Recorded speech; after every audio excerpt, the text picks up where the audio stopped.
I gotta tell you something I could do. What's up, beautiful people? I'm DIAKA and welcome to Luggage in Tow. So thank you so much for joining us. If you clicked on this video, it's probably because you're interested on how to get started using credit card points and miles to travel for free. So in this video, I'm going to give you 4 tips on what everyone needs to know before they start their journey utilizing credit card points and miles. So if you're interested on how I am able to travel all over the world for free, go ahead and keep watching. Okay, so tip number 1 is know your credit score. I know that seems so obvious. I know that seems like duh, but you really need to know your credit score. The reason I'm giving everyone a baseline of 660 is that's because usually that's about the minimum score you're going to need to be able to obtain your first travel credit card. And it really depends on the card.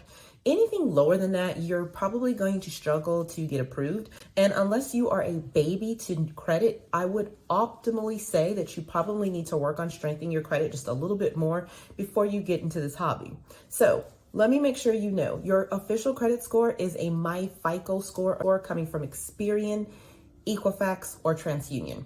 Yes, Credit Karma, Credit Sesame are going to give you a credit score, but that's not going to be your official credit score. Those are really good tools for monitoring your credit, making sure your accounts are accurate, making sure that there's nothing on your credit that shouldn't be there, but it's not going to be your official credit score. This is my scores on Credit Sesame, or excuse me, Credit Karma. However, my credit official score is actually just a little bit lower than that. It's about 3 points lower than that. So yes, it's close in this example, but sometimes it can be 20, 30, 40, even 50 points off. So tip number 1, know your credit score.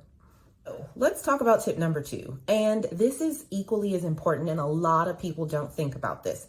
Think about what are your goals for traveling. For some people, maybe it's just simply obtaining free flights. Maybe it's obtaining free hotels. It's even the excursions. Credit cards can actually pay for zip lining and tours and transportation to and from the airport. All kinds of things that you just probably don't realize are right at your fingertips with the correct credit score. So I think you also should be thinking about, for example, who you want to travel with. Are you doing solo travel, family travel? Is this going to be couples travel? Where do you want to go? Those are the types of things that you really want to be thinking about as you dive into the world of credit card points and miles. And to give you some context for that, you can click on the link below. I actually have a free webinar that is going to go into depth, not only on things like your credit score, but it's also going to talk you step by step on how to decide what your goals are as a traveler. And it's absolutely free in the link below. So if you're interested on how to get a little bit more information than you're going to get in this video, definitely utilize that resource down below. So tip number 3 is really getting into the beginning of the meat of credit card points and miles. And this is kind of the path that you want to go down. And that's utilizing which banks and which systems that you want to pull points for. Now, sometimes your natural desire is, well, this person has this credit card and that person has this credit card, but you need to be thinking about which strategy you're going to approach. So are you going to maybe go down the Chase Ultimate Rewards pathway? Maybe American Express cards are more something that you're interested in, Capital One. You really need to kind of have a feel for, you know, the banks that you want to work with, and even be looking at your current relationships with banks. So I am saying this to say is one of the things that I hear a lot. I live here locally in Houston. And so United Airlines is a hub for Houston. So a lot of flights are going in and out of Houston. Well, I have a lot of friends as they are asking me to look at what credit cards they have, or they'll say things like, well, I have the United card. And I'm like, why? And they're like, because we live here in Houston and we fly United. Okay, what do you do with it? Well, we pull points and maybe I'll get a free flight. Well, United is a great airline, and I actually have a United card too. But if I was getting started, I would have a much more holistic approach and choose a credit card that's going to allow me to transfer to multiple airlines, multiple hotels, even if I wanted to transfer to United. So in that case, I would strongly recommend that you start with the Chase Sapphire Preferred card.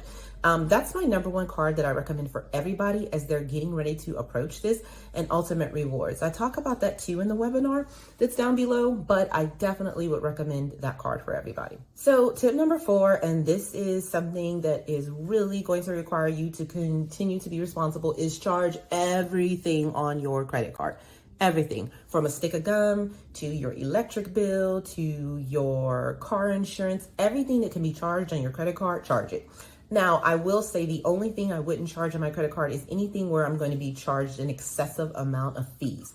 So for example, if you can pay your rent with your credit card, but then it's going to charge you like $70 to do it, it's not worth it. You never want to make a charge that's going to exceed the value of the points that you're going to be able to obtain. So I charge everything on my credit card. I do not use my debit card for anything.